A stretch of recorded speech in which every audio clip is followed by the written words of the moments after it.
Let's talk about stuff, specifically our relationship with it. I'm convinced that most of us, at least in this Western culture, have this cycle we find ourselves in, whether we know it or not, of wanting and getting and having and keeping. Here's what I mean.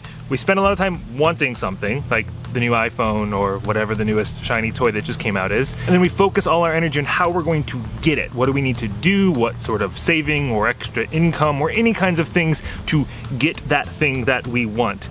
And then the moment finally arrives where we have it. We finally go and we give them whatever credit card or cash or, I don't know, however you barter for things in your world, you have the thing.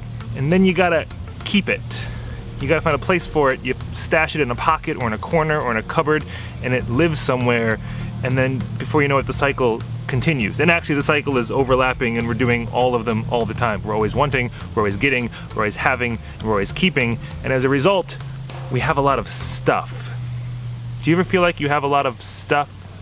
Now, there's this passage in the Bible in 1 Timothy chapter 6 where it's a phrase you probably heard or misheard. It says, "The love of money is the root of all evil." People often think it says money is the root of all evil, but it actually says the love of money is the root of all evil. Here's what I think that means. This cycle we're caught in, where we love these things, where we get so fixated on the object, the wanting, the getting, the having, the keeping, that's the root of all evil. We want all the money so we can have all the power and all the things that come with it, and then we just fill our lives with stuff, and we love our stuff more than perhaps what it is we're here to do. That's where I think the evil part comes in. Evil is when you misalign what you're supposed to be focused on with all these selfish, greedy gains. So let's go take a walk and talk a bit more about this. Here we go.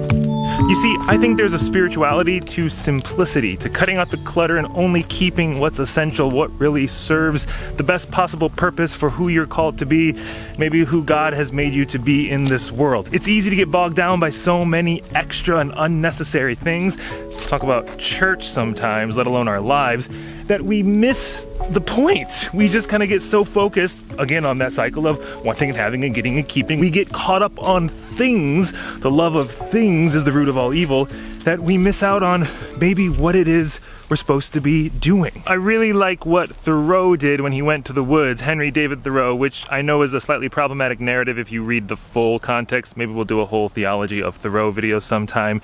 But he has that one iconic line which rings so true to what we're talking about right now. "I went to the woods because I wished to live deliberately, to front only the essential facts of life and see if I could not learn what it had to teach." Oh, what a great line. Because what really matters anyway? All of the stuff that we collect, or living lives of love and justice, of creativity and compassion? I think it's that one. I don't think it's the stuff. I think it gets in the way. The love of stuff is the root of all evil. Go to the woods to see what is essential. Step away from your stuff to see who you are when you're not owned by your possessions.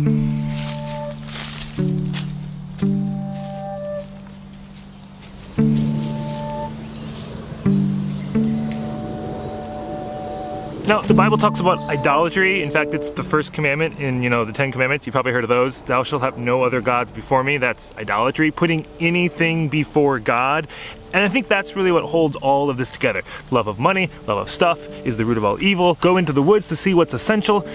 When you are focused on money, on things, on stuff, on the wanting, getting, having, keeping, you're putting something before God, or before the work of God in the world, before the work that God is calling you to do.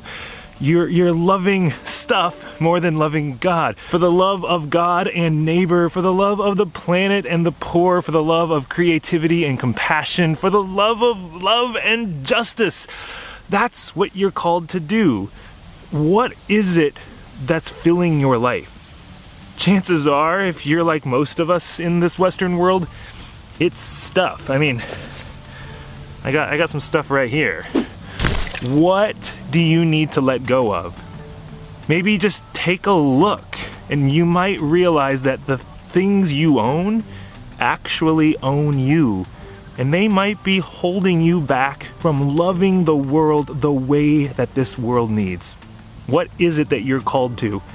It's more than wanting and getting and having and keeping. It's more than stuff. For the love of all of this. All right, I'm gonna go find my phone, and I'll see you later. Found it.